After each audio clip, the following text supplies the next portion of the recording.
അരിയുന്ന മിഷം വാങ്ങിക്കോ. എന്തോ വെക്കുന്നേ? നാളെ രാവിലെ അസ്ത്രം വെക്കും.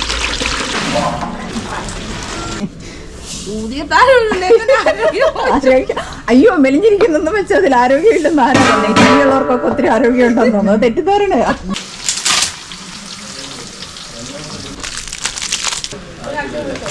എവിടുത്തെ പൂച്ച ചേച്ചി വളർത്തുന്നതാണോ? അല്ലല്ലോ. കഴിഞ്ഞ വീഡിയോയിൽ പറഞ്ഞ പോലെ തന്നെ ഇന്ന് നമ്മുടെ ചെപ്പ് തുറക്കുന്നത് ഓണാട്ടുകരയുടെ അസ്ത്രവിശേഷങ്ങളിലേക്കാണ്. ഇതെൻ്റെ തൊട്ടടുത്ത വീടാണ്. എങ്കിലും നമ്മൾ വീഡിയോ എടുക്കുമ്പോൾ ഒരു മര്യാദയുടെ പേരിൽ നമ്മൾ അവരുടെ ഒരു പെർമിഷൻ ചോദിക്കണമല്ലോ. അതിനുവേണ്ടി ഞാൻ തലേദിവസം ഇവിടെ വന്നതാണ്. എപ്പോഴും അസ്ത്രത്തിൻ്റെ കൂടെ കടുമാങ്ങയും മുതിരയും കാണും. അപ്പോൾ ഇവിടെ വന്ന് നോക്കിയപ്പോൾ ഈ മുതിരയുടെ കൂടെ വാഴയിലയുടെ കൂടി ഇട്ടിട്ടാണ് ഇവർ വറക്കുന്നത്. എത്ര കിലോ മുതിരയാണ്? 25 കിലോ. വാഴയില ഇടുന്നതിൻ്റെ പ്രയോജനം വാഴയില കരിയുന്ന ആ ഒരു ഇത്. ഓ, അതാ എന്റെ കേൾക്കുമ്പോ അറിയാൻ മുതിര മൂത്തു. ഫ്രഷായിട്ട് കടുമാങ്ങയ്ക്ക് അരിയുവാണ്. എൻ്റെ നാട്ടിലെ ഒരു സൗന്ദര്യ സങ്കല്പം എന്ന് പറയുന്നത് സ്ത്രീകൾ ഇച്ചിരി പ്രായമായി കഴിഞ്ഞാൽ നല്ല തടി ഉണ്ടായിരിക്കണം, എന്നാലേ സൗന്ദര്യമുള്ളൂ. അത് കാരണം ഇവർക്കൊക്കെ എന്നെ കാണുമ്പം ഭയങ്കര വിഷമമാട്ടോ. അയ്യോ മെലിഞ്ഞിരിക്കുന്നെന്ന് വെച്ചാൽ അതിൽ ആരോഗ്യമില്ലെന്ന് ആരാ പറഞ്ഞേ? ഇങ്ങനെയുള്ളവർക്കൊക്കെ ഒത്തിരി ആരോഗ്യം ഉണ്ടെന്ന് തോന്നുന്നു. തെറ്റിദ്ധാരണ.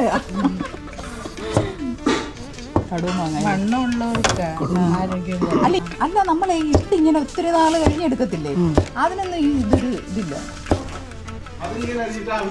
ആ, അത് വലിയ പീസായിട്ട് പീസാക്കി വെയിലത്ത് തോർത്തി കണ്ണൊക്കെ എരിയുന്നു.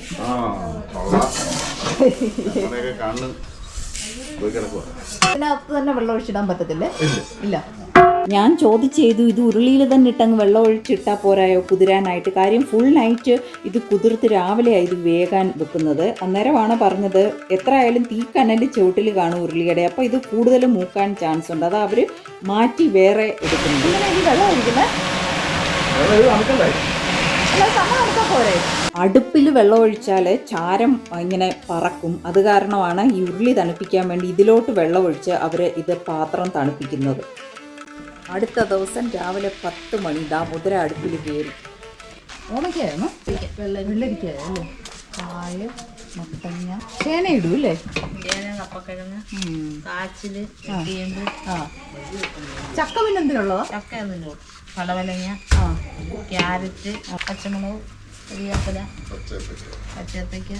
10 മണി കഴിഞ്ഞതേ ഉള്ളൂ. ഇതാ കഞ്ഞിക്കുള്ള വെള്ളം അവർ അവിടെ വെച്ചു. അതുപോലെ തന്നെ തീ കത്തിക്കുന്ന വെറുതെ ഒന്നുമല്ല, ഇത് ദേവിയുടെ ഒരു വഴിപാടല്ലേ, നേർച്ചയല്ലേ. അത് കാരണം എന്താ അവരുടെ പൂജാമുറിയിൽ നിന്ന് നിലവിളക്കിൽ നിന്ന് വിളക്ക് എടുത്തു അടുപ്പ് കത്തിക്കുന്നു. കർപ്പൂരം വെച്ചാൽ കത്തിക്കുന്നല്ലേ?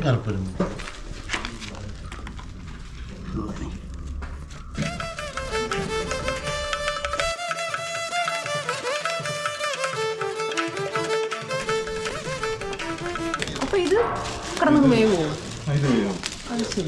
ഇത് വേവാൻ വേണ്ടിയാ നേരത്തെ അങ്ങനെയൊരു ടിപ്പുണ്ട്. ഒരു ടിപ്പാണ് വട്ടൽമുളക് ചേർക്കുമ്പോൾ മുതിര വേഗം വേവും. കഴുത്തേലും കിട്ടാൻ പോരായോ? ഇവർ ഹസ്ബൻഡ് ആൻഡ് വൈഫാണ്. ലേഡി പൊതുപ്രവർത്തക. അത് കാരണം അങ്ങ് ഫോണാണ്. അതാ ആള് പറഞ്ഞത് കഴുത്തേൽ അങ്ങ് കെട്ടിയിട്ടോണ്ട് നടക്കും ഫോണെന്ന്. എങ്കിലും തിരക്കിലും ഇത് ഹെൽപ്പ് ചെയ്യാൻ വന്നതാണ്. കൊച്ചുള്ളിയുണ്ടോ?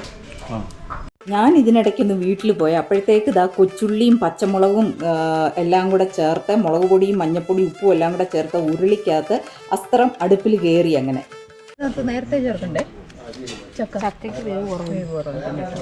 ചക്കയ്ക്ക് വേവ് കുറവായതുകൊണ്ട് മറ്റ് പച്ചക്കറിയൊക്കെ വെന്ത് കഴിഞ്ഞാൽ ഇത് ചേർക്കുന്നത്. ഒരു 2 ചക്കയുടെ ചുള മാത്രം ചേർത്തിട്ടുണ്ട്. ഇപ്പം എത്ര മണിക്കൂറായി കാണുമോ? 4-5 മണിക്കൂറായില്ലേ? അവിടെ ഇഡ്ഡലി സാമ്പാർ നല്ലതായിരുന്നു കേട്ടോ. സാമ്പാർ ഇടയ്ക്ക് ഞാൻ പോയത് ബ്രേക്ക്ഫാസ്റ്റ് കഴിക്കാൻ തന്നെ വേറൊരു വീട്ടിൽ ഇവർ തന്നെ ഉണ്ടാക്കി ഇഡ്ഡലി സാമ്പാറും കഴിക്കാൻ പോയത്. സാമ്പാർ സൂപ്പർ ടേസ്റ്റി ആയിരുന്നു കേട്ടോ. അപ്പോൾ ഇത് പച്ച തേങ്ങ ഇങ്ങനെ ഇത്രയും തിരുമ്മിയെടുക്കുന്നത് പാടല്ലേ. അത് കാരണം ഇളക്കി അത് മില്ലിൽ കൊണ്ടുപോയി അരയ്ക്കാൻ വേണ്ടിയാണ് എടുക്കുന്നത്. അപ്പോൾ അസ്ത്രം ദാ ഇങ്ങനെ കിടന്ന് വേവുക. തൈരാണോ ചേർത്ത മാങ്ങയാണോ ചേർക്കുന്നത്? മാങ്ങ ചേർക്കും, തൈര് രണ്ടും ചേർക്കും. തേങ്ങ ചേർത്ത് കഴിഞ്ഞിട്ട് മാങ്ങ ചേർത്ത് കഴിഞ്ഞു. പോരാത്തത് തൈര് ചേർക്കും അല്ലേ? കുറുങ്ങാട്ട കാപ്പി കഴിഞ്ഞു. അതാ ഞാൻ പറഞ്ഞ ഇഡ്ഡലി സാമ്പാർ നല്ലതായിരുന്നു. ഇഡ്ഡലി കഴിക്കാൻ പോയോന്ന് എന്നോട് ചോദിച്ചത്, അതാ പറഞ്ഞ സാമ്പാർ സൂപ്പർ ടേസ്റ്റി ആയിരുന്നു എന്ന്. വലിയ പാത്രത്തിലാണ്. വലിയ പാത്രം അതിൽ എമ്മെന്ന് നമ്മുടെ ഒരു പൊട്ടിട്ടാൽ അറിയാൻ വേണ്ടി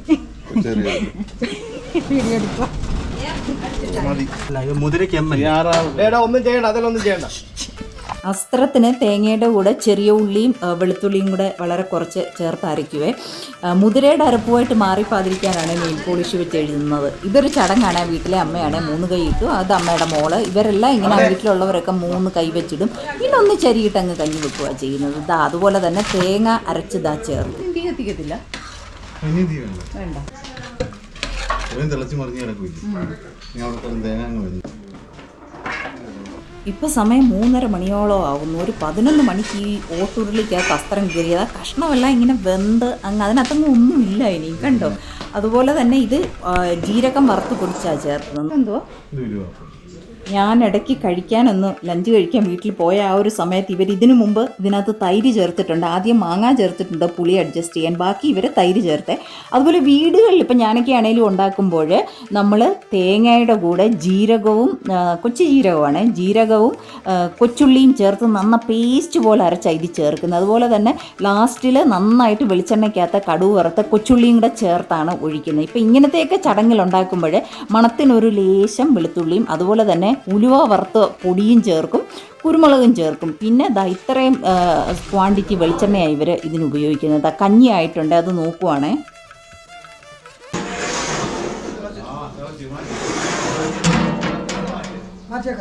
ഞാനൊക്കെ ആ ഫ്ലാറ്റിലെ കുഞ്ഞടുക്കളയിൽ ഒരു വട്ടൽമുളക് ഇട്ട് മൂപ്പിച്ച് കഴിഞ്ഞാൽ ആ വീട് മൊത്തം ഒരു കരിഞ്ഞ മണമാണ്. ഇത് എണ്ണ ചൂടാവുന്നതിന് മുമ്പേ ഇവർ ഇത്രയും മുളകും ഇതിനകത്ത് ഇടുന്നു കേട്ടോ. അപ്പോഴാണ് ഞാൻ ചോദിച്ചത് ഇതെന്താ ഇങ്ങനെ ചെയ്യുന്നതെന്ന്. ആദ്യം മുളക് മൂത്ത് കഴിഞ്ഞാൽ പിന്നെ കടുക് ഇട്ടാൽ കടുകേ പൊട്ടത്തുള്ളൂ, മുളക് മൂക്കത്തില്ല.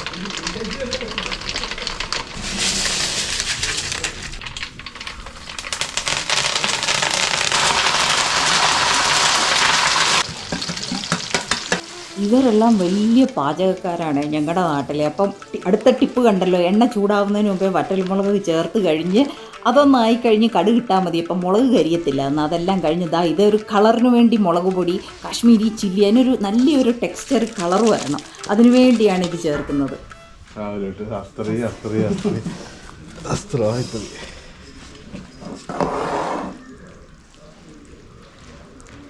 ഈ കളറ് കിട്ടുന്നു അല്ലേ, ഇങ്ങനെ നമുക്ക് മേളിലൊന്നും കിട്ടും. ഇതുപോലെ ഇനി ഉണ്ടാക്കി നോക്കണം, നോക്കട്ടെ ഇതാ ടേസ്റ്റ് വരുമോ എന്ന്.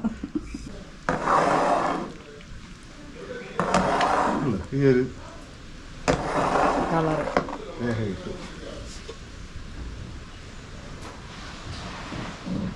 എന്തിനാ കളർ നോക്കാവോ? ചൂടല്ലേ?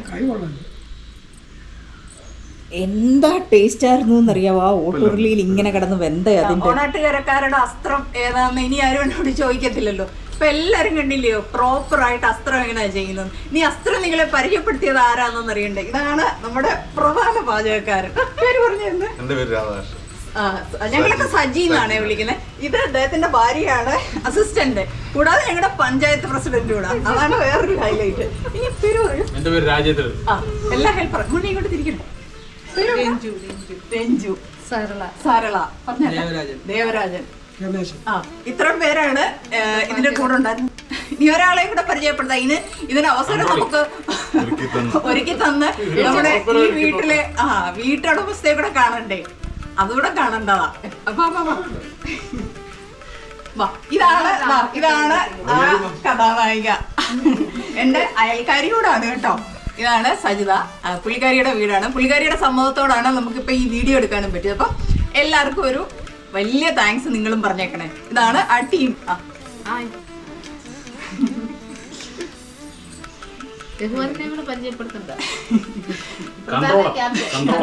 വീണ്ടും പുതിയ കാഴ്ചകളുമായി നമ്മൾ എത്രയും പെട്ടെന്ന് നിങ്ങളുടെ അടുത്തേക്ക് വരുന്നതായിരിക്കും. അതുവരേക്കും എല്ലാവർക്കും ഒരുപാട് നന്ദി. എന്തെങ്കിലും വീഡിയോയുടെ അവതരണത്തിൽ തെറ്റുകുറ്റങ്ങളുണ്ടെങ്കിൽ ക്ഷമിക്കണേ. ഞാൻ അതിരാവിലെ തുടങ്ങി, നമ്മൾ ആ താലപ്പൊലിക്ക് 5:30 മണി തൊട്ട് തുടങ്ങിയ ആ ഒരു യാത്രയായിട്ടോ. അതിൻ്റെ കൂടെ ചൂടും ടയേർഡായ ഒരു പരുവായിരുന്നു. ഇതാ സ്ട്രെയിറ്റ് ആയിട്ട് കാണുന്ന വീട് നമ്മുടെയാണ്, മതിൽ ഗേറ്റ്. അപ്പം ഒരുപാട് നന്ദി കേട്ടോ. ക്ഷമിക്കണേ എന്തെങ്കിലും പോരായ്മയുണ്ടെങ്കിലും.